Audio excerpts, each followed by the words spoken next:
As the clock strikes 12, a chill wind whispers through the old house, rustling the curtains like skeletal fingers tapping on glass. Inside, a young woman sits alone in the living room, the flickering flames of the fireplace dancing in her wide, terrified eyes. She's not alone.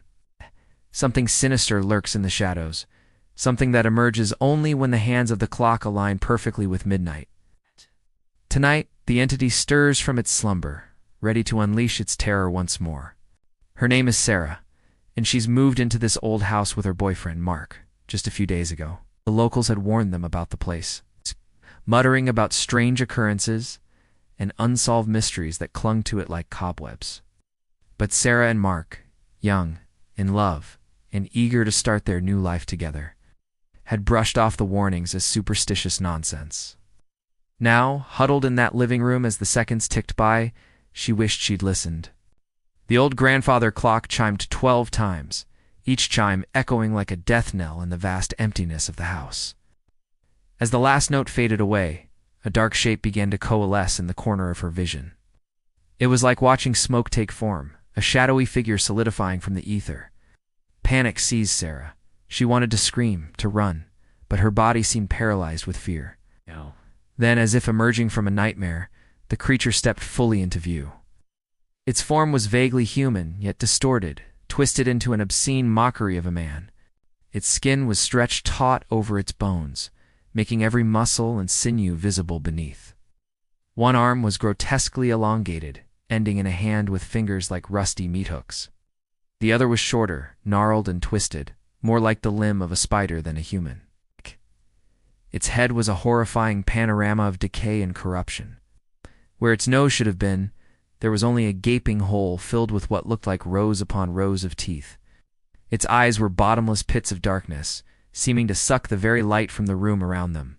A low growl rumbled in its chest, a sound that vibrated in Sarah's bones rather than her ears. It wasn't a sound made of air, but of pure menace.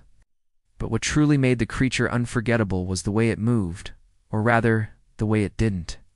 It glided, floated, drifted through the room as though it were made of smoke or some other intangible substance. There was no weight to it, no solid form. It was as though it existed outside the laws of physics, outside reality itself. Sarah couldn't tear her gaze away from the creature, even as terror threatened to consume her. As it drifted closer, she could see that its skin was stretched so tight over its frame that it glistened almost like wet leather. The creature stopped a few feet away from her, hovering just beyond the reach of the flickering firelight. Then it did something that made Sarah's blood run cold. It raised one of its hooked hands, its long fingers splayed and beckoned to her. She wanted to scream, to flee, but her throat was constricted by fear. Her mind screamed at her to run, to get away from that house, from that ghastly specter, before it was too late.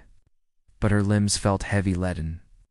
She was trapped in her own body, unable to move, unable to make a sound.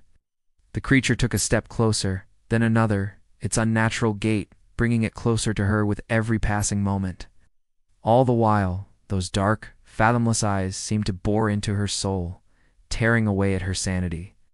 In their depths, she saw not just an abyss, but an intelligence, a malevolence that predated humanity and would outlast it. It was a gaze that had witnessed the birth of stars and the death of worlds, and it held none of the warmth or humor of humanity's own. As the creature approached, its presence filled the room, coiling around her like a shroud. The air grew colder, so cold that the flames of the hearth sputtered and died, plunging the room into total darkness. Sarah gasped, her eyes straining to pierce the gloom. But it was no use. She could only see shapes, outlines, and her own terror.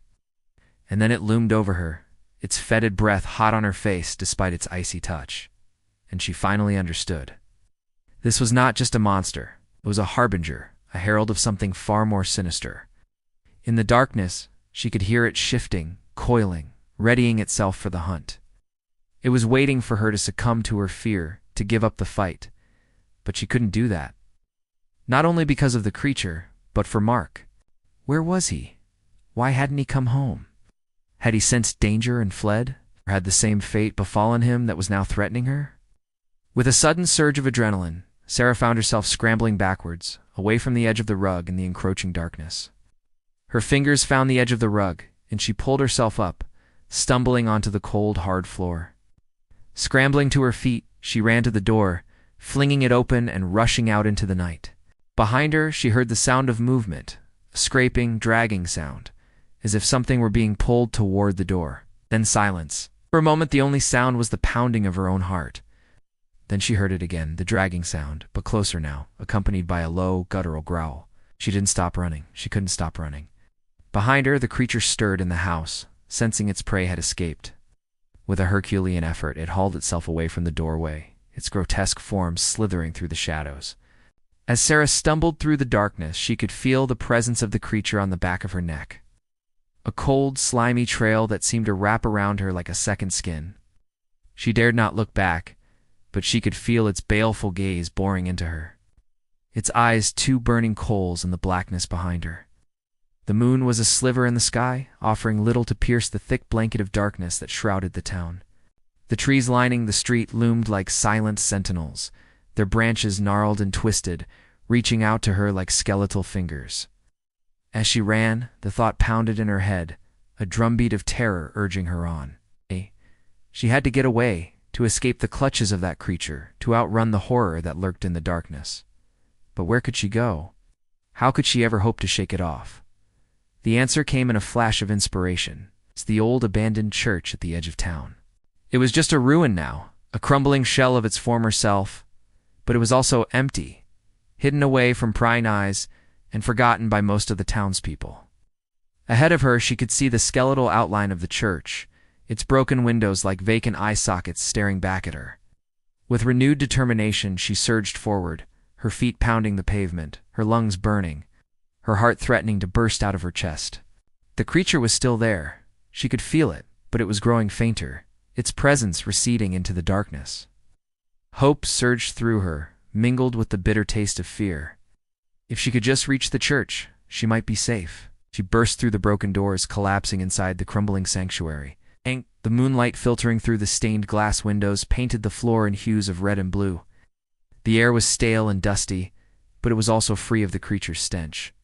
Here, in the heart of the abandoned church, she might just be safe. Outside, the creature stirred, sensing its quarry had reached the sanctuary. It hesitated, its baleful eyes searching the darkness, unsure of what lay before it. It snarled, a low, menacing sound that echoed through the empty church, bouncing off the walls and settling in Sarah's bones. Then with a final burst of effort, it surged forward, its grotesque form slipping through the shadows like a specter of the night. As it entered the church, Sarah knew that her hiding place had been discovered.